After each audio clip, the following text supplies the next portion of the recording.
Welcome, everyone, to another episode of Conscious Gatherers. This is Terry Palma with my co-host, Bev Thompson. Bev, you there? I am. Welcome, everybody. Well, yeah. It's kind of an interesting week, isn't it? I mean, from last week when we talked about kind of like snowballed, and, it's very interesting how the predicament has happened and how different people are handling it, I've kind of gone around the business as usual. And then today I went to the store just to kind of see how things were going. And it was like, there were still people there, but the shelves were deserted. I was going, really? This is interesting. So I think you're going to share with us tonight some take on that. So I'll kind of turn it over to you. All right. Well, from what I was originally thinking about talking about for tonight, has totally changed. It's like, all right, what am I going to talk about? And but since there's so much going on right now, and a lot of people are freaking out around the world, that's like, okay, come on, let's address this and really see what the deeper picture is. And I want to share some of that. And so we'll just go with it. You ready? I'm ready, Freddie. All right. Number one, and I was talking to a friend about an hour and a half ago, and she brought up these points, and so I said, do you mind if I share those tonight? She says no. So, she doesn't mind, in other words. So I'm going to share this, and then other people have brought this up, and and I can see it all happening, and then I'm going to share some of the things that I've been receiving. And it's rather simple. But first of all, regarding the virus, okay, the virus is an energy. Everything's an energy, correct? So one thing that's going on, and you can call this one big cleansing. And you can see that. And it's going to cleanse this planet in so many ways, and we're starting to see what that is. And so you start looking at this whole thing differently than, oh, my God, there's a virus, right? So what am I going to do? And blah, blah, blah. So it's like, okay, you step back and thought, you start looking at life in different ways. And you start waking up to what's really important to you.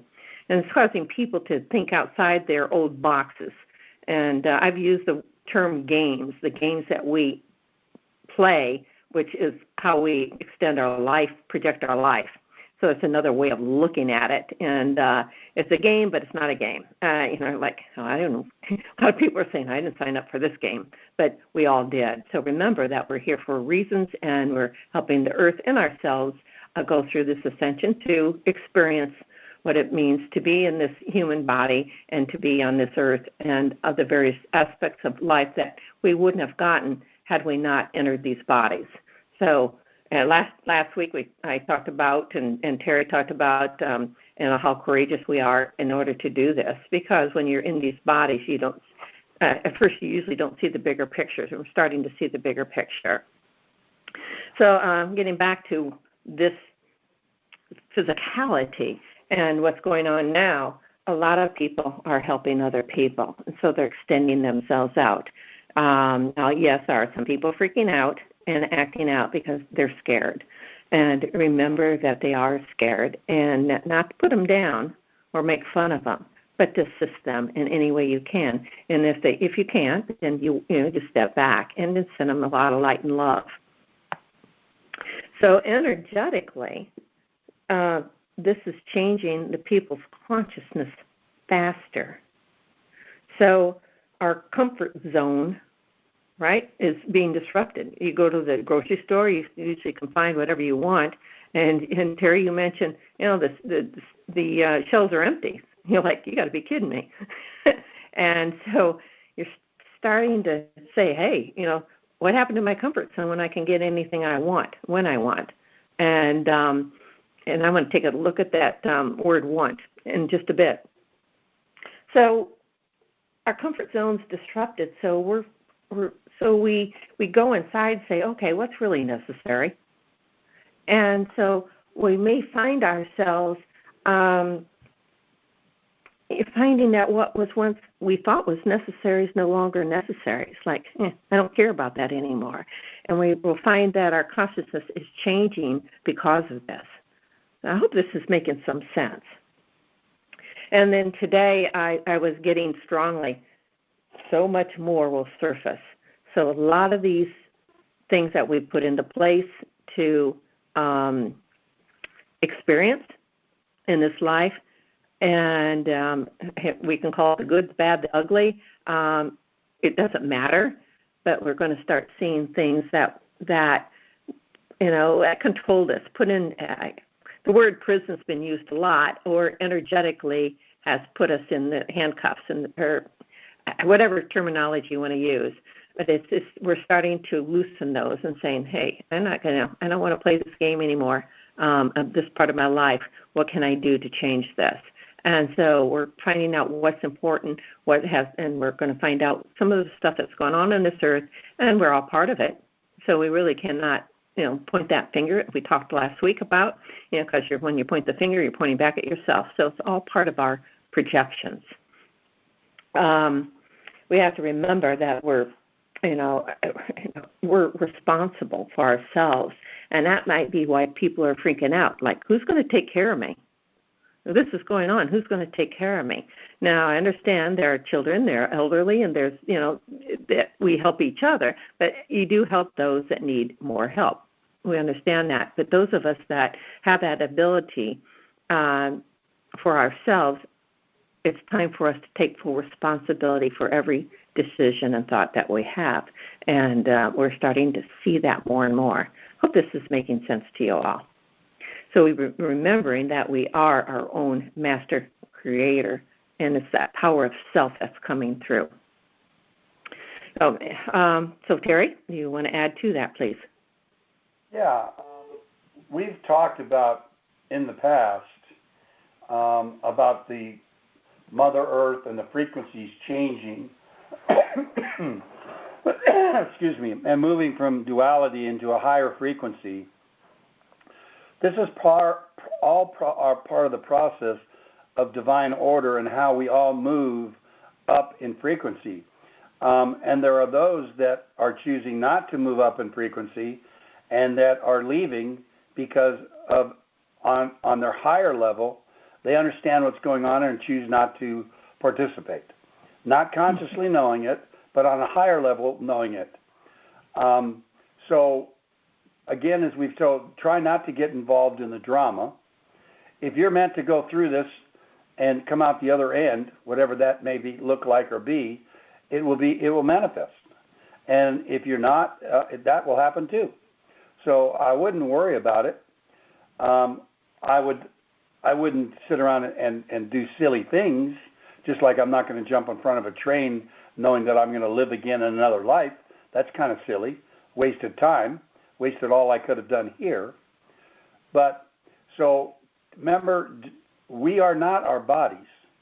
Our bodies is provided to us now so that we can interact with those that have chosen to come down and experience this, and it makes it an easy and medium for us to communicate and interact, because we have lost it was taken away from us so that we could learn the communication skills that we had before, which were psychic, because when we're not in our bodies, that's how we communicate, through vibration. Mm-hmm. So it's all part of a plan. I wouldn't get involved in the drama. I kind of today when I went to the store, I really went to see what was there and what wasn't there. I was surprised how much of the shelves were empty, and I kind of chuckled and laughed. The run on toilet paper is kind of interesting. It kind of says where people are focusing their attention on.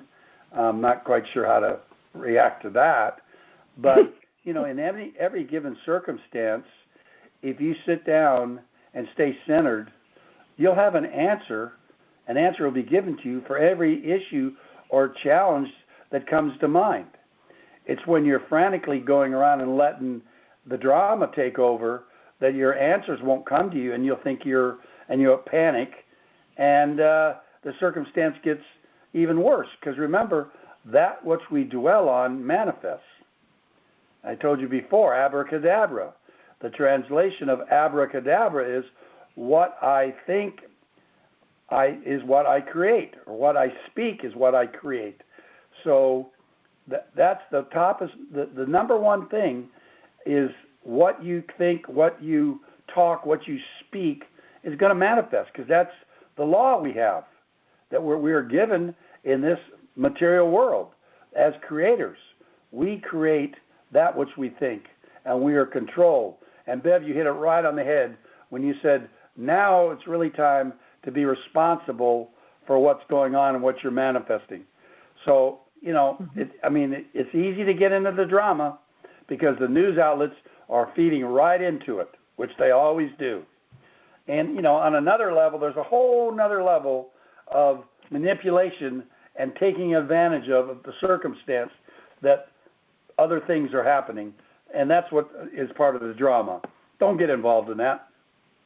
Mm-hmm. You'll be exactly what you're supposed to do. You'll come out exactly as you're supposed to. Just stay calm, stay focused, and stay practical. Just be practical. All right, Bev, that's what I've got. Thank you. A couple of things you had mentioned, if you don't mind, I'm going to go back to it. You had mentioned taken away from us certain things. Well, remember, we're in charge of that plan, and we put it out, and so we took it away from ourselves, but we really didn't take it away. We gave it to ourselves. It's in order for us to experience life in a third-dimensional reality with the duality programs that we put into place. Yes, there's hijacking taken on, but those hijackers, is that not a part of us? So anyway, we did it for ourselves, and we've done it for all of life, everywhere. And I have that ability to see beings. And today, with a friend here, I was seeing all kinds of beings standing there watching us, and like, hello. So, I could almost physically see them through my third eye. So it's interesting. They were just standing there watching, and so we just acknowledged them. And many times, if I see them, I'll nod and go on.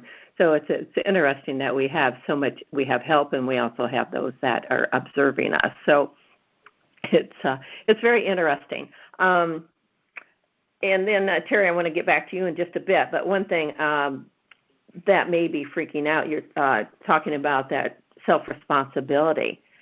That may be pretty scary for a lot of people. And what do you mean I'm responsible for everything in my life? And if that's scary because it's too much freedom, what do I do with this? A lot of people want to be told what to do. And all of a sudden, that's not going to happen anymore. You make the decisions on your own and make them clearly and sensibly and all of that for you. And as we wake up in our consciousness, we're going to realize, hey, we're in charge. We're in charge of ourselves. But I would like to also address what those that are having a really tough time.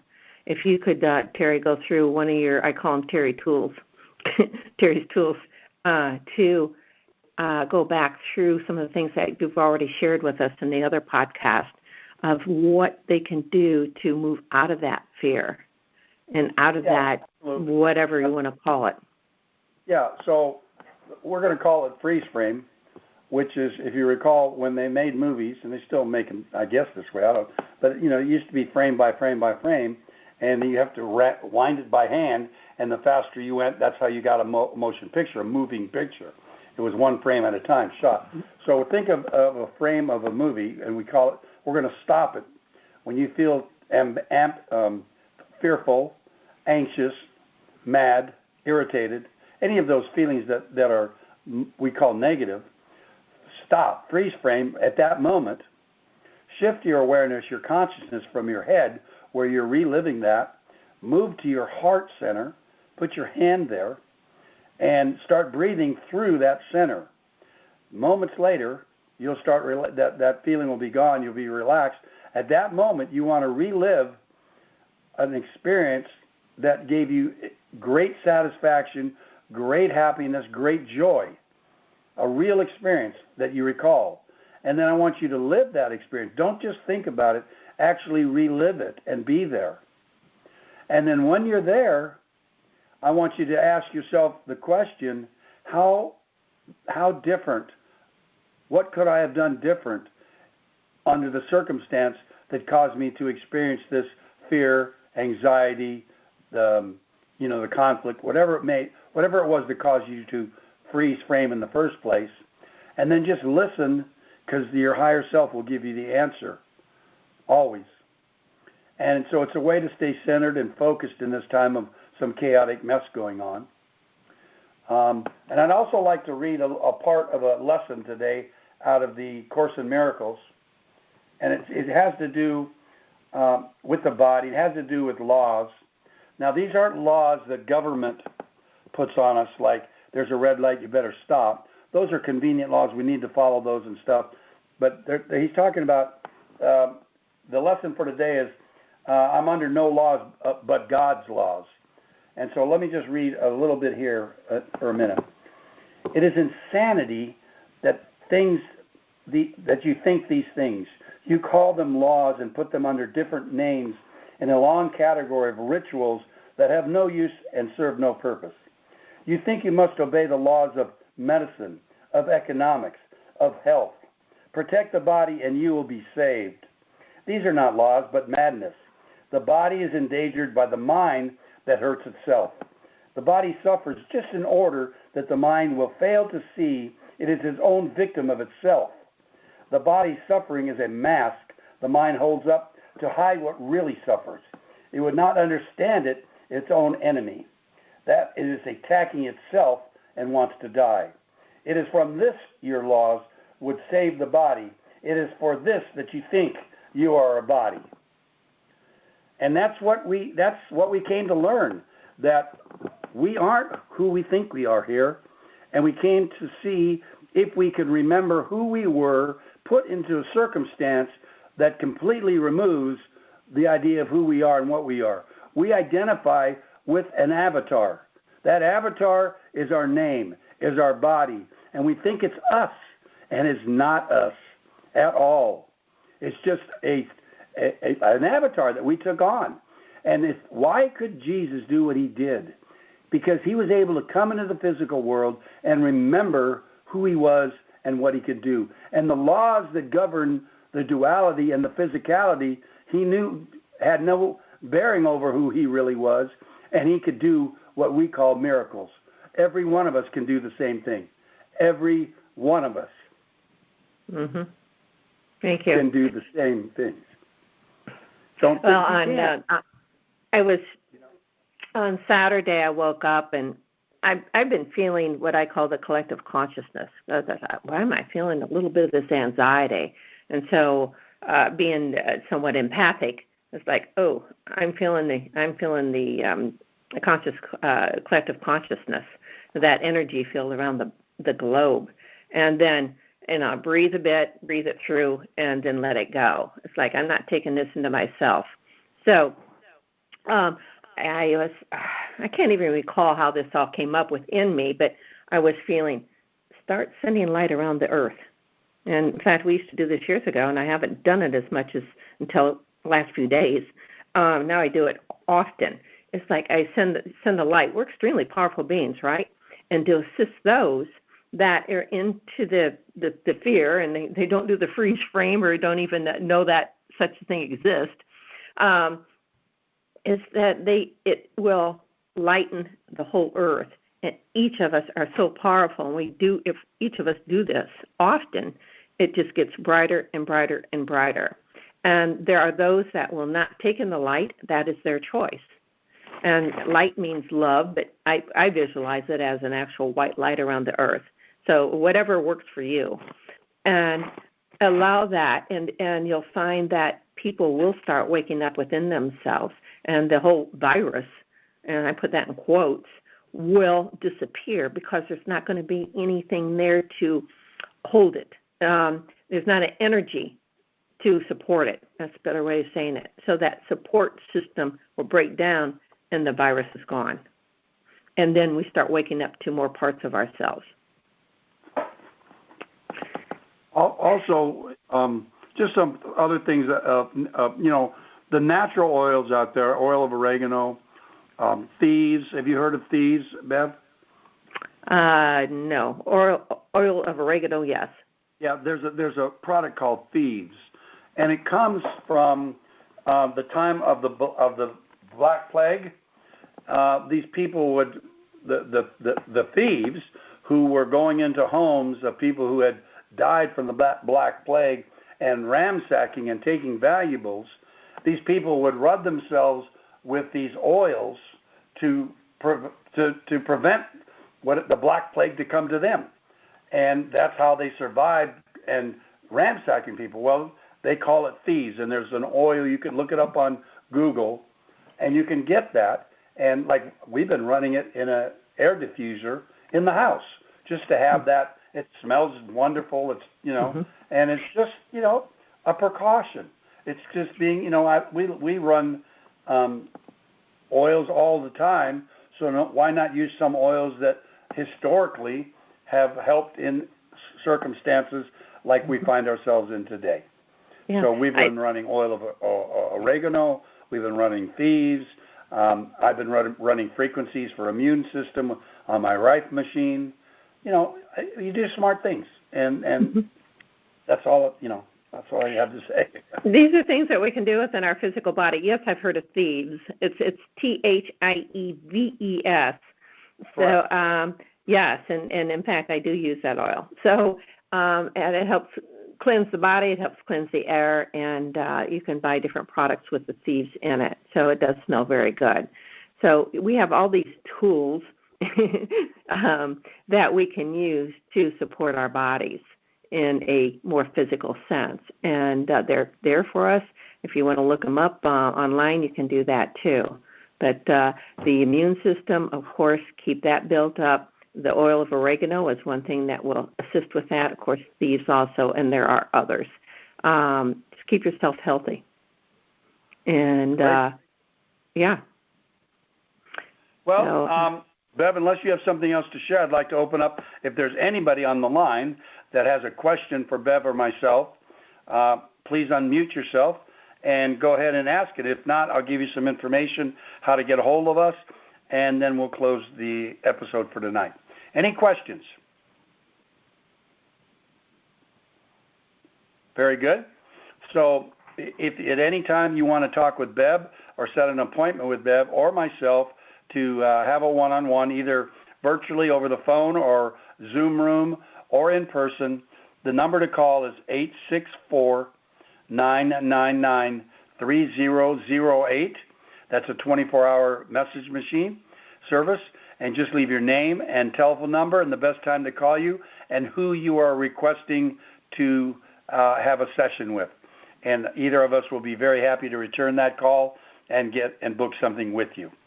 So for another session of Conscious Gatherers, I want to thank you, Bev, for all that information you brought. Listeners, I want you to not be fearful, be smart, but don't get into the drama, and take care of yourselves, and we'll be here next Tuesday at 7 p.m., God willing. Take care, everyone. Good night. All right. Good night. Peace internal. Peace out.